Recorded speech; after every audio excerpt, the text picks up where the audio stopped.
Hello, I'm Dan from ACV Rentals and Sales, and today we're going to be taking a look at this 2022 Coachmen Apex Nano 203 RBK. I'll show you everything you need to know about the outside and then the inside, so you'll be all set and prepared when you decide to rent from us. Starting off in the front here, we have two standard 20-pound propane tanks. These will last about a week or so before you'll have to refill them, and if you do have to, truck stations and campsites will refill it for you. They're going to be for your furnace, your hot water heater, and for your fridge when you're not plugged in. Behind that is our house battery, which is going to be for very minor electrical things like the lights, awning, and slide out.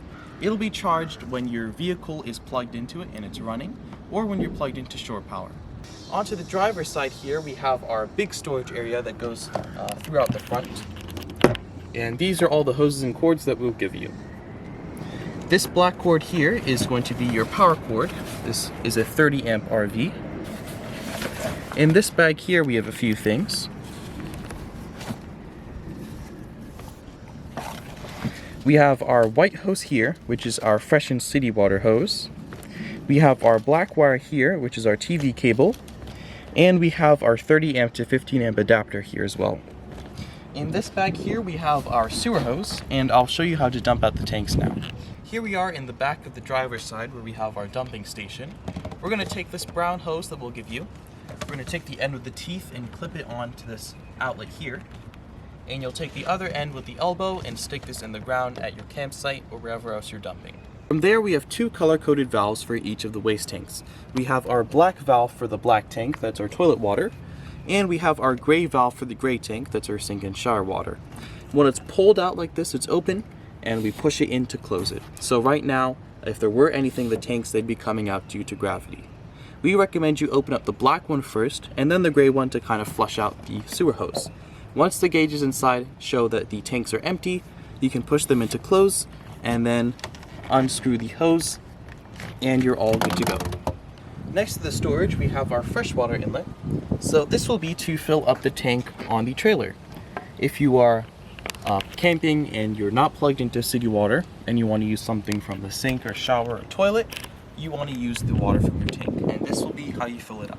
Back here we have our outside shower, so if you were at the beach and you wanted to wash off sand or dirt before you head inside, there's a little faucet in there for you. This here is our tank flush valve. You won't have to worry about this, it just helps us sanitize the tanks for the next customer. Below that is our city water connection. So you'll use the same white hose that I showed you in the beginning for both the freshwater inlet and the city water inlet here. This will be to bypass the tank and go straight into the pipes. So this will be when you're taking the campsite's water instead of your own. This here is our power cord connector. So this RV takes 30 amp service, and once you're plugged into shore power here, all the major electrical appliances inside will work. That'll be your AC unit, your microwave, your TV, and your power outlets. And next to that we have our TV cable inlet. So that black wire I showed you before, you'll hook it up in here and then stick the other end at the post in your campsite. If you don't have cable hookup at your campsite, we have an antenna for this one so you can find local channels through the air instead. Coming around to the back of the trailer, all we have to note is our spare tire here. Coming around to the passenger side here, we have our outside kitchen.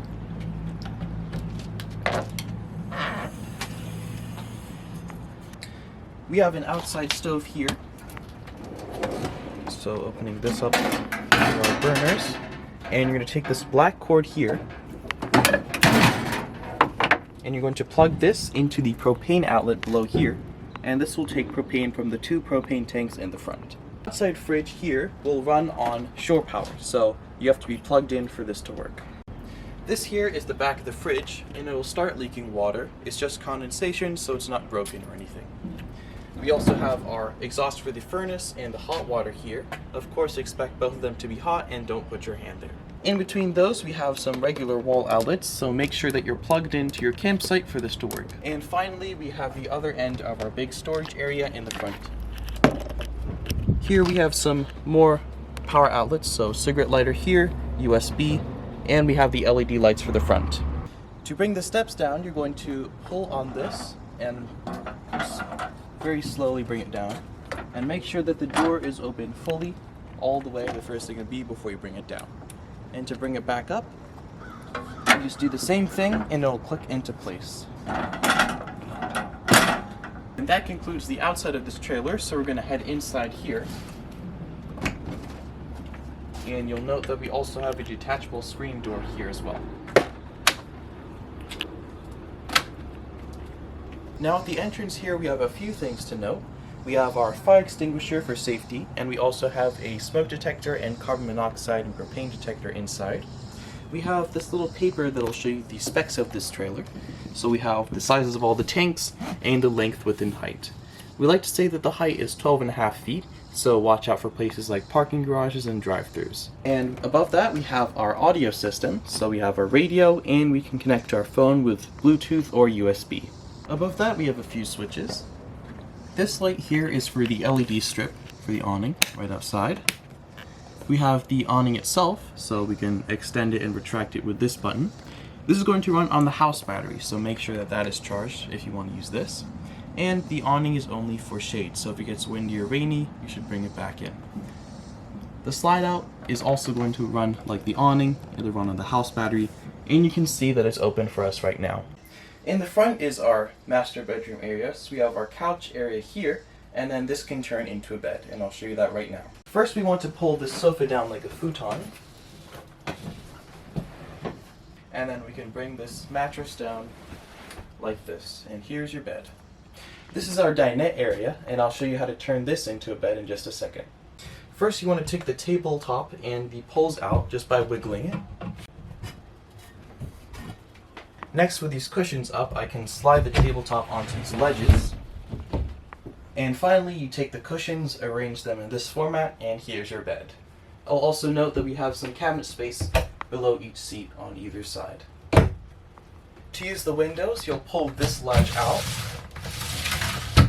And for the blinds, you pull down and push up. Here's our kitchen area. So we have a standard sink here, cabinet space below that. Also cabinet space above. We have our propane stove here, so you want to take these dials and set them to light. You hear the propane come out, and then you want to take a long lighter and just light it up like that. Once you're done with the stove, just wait a few minutes before you put the top back on so that the propane doesn't get trapped in there. Below that we have our standard microwave here, and we have our fuse box and circuit breaker box here, and we'll give you some extra fuses for your rental. We have our refrigerator here, which will run on propane when you're not plugged in. And when you do plug into shore power, it will automatically switch over to electricity. So no matter what, your fridge will stay on the whole time. This is our AC unit on the roof. This dial will be for just the temperature. And then this dial will be to turn on either the fans with the gray side or the AC with the compressor on the blue side. And in the back here, we have our very big bathroom. So along with our standard sink, standard shower, we have our toilet here. You're going to push down on this pedal in order to flush it down. And of course make sure that the water pump is on, and I'll talk about that in just a second. This here is our main control panel, so this is very important. It'll tell you pretty much everything you need to know. So these will be the levels of your tanks. So as I push down on each of these buttons, they will light it from empty to full. So holding down our gray button for our gray tank, that's empty. Our black tank is also empty. Our freshwater tank is full, and our battery is 2/3 charged. Below that here we have our switch for the water pump. So if I switch this on, it'll help us get water from our tank. If you're plugged into city water instead, you want to have this off, since you want to take their water and not your own. Below that we have our hot water system. So we can use either propane gas if we're not plugged in, or if we are plugged into shore power, we can use 110 volt electricity instead. Either way, it'll take up to 15 minutes to heat up your water. Our storage in the bathroom is the biggest it is in the interior of this trailer. The toilet paper is RV specific, so you'll have to go to Walmart and go to the camping section, or campsites will also sell RV marine toilet paper. This here is the control panel for the furnace, so when you turn this on, it'll use a bit of the house battery and a bit of the propane to heat up your trailer. During your rental, we'll give you an envelope that'll have your registration, it'll have a paper with a QR code for your online guide/manual, and you'll also have some extra fuses for the fuse box I pointed out. And that'll be it for our 2022 Coachmen Apex Nano 203 RBK. I'm Dan from Ace RV Rentals and Sales, and have a great trip.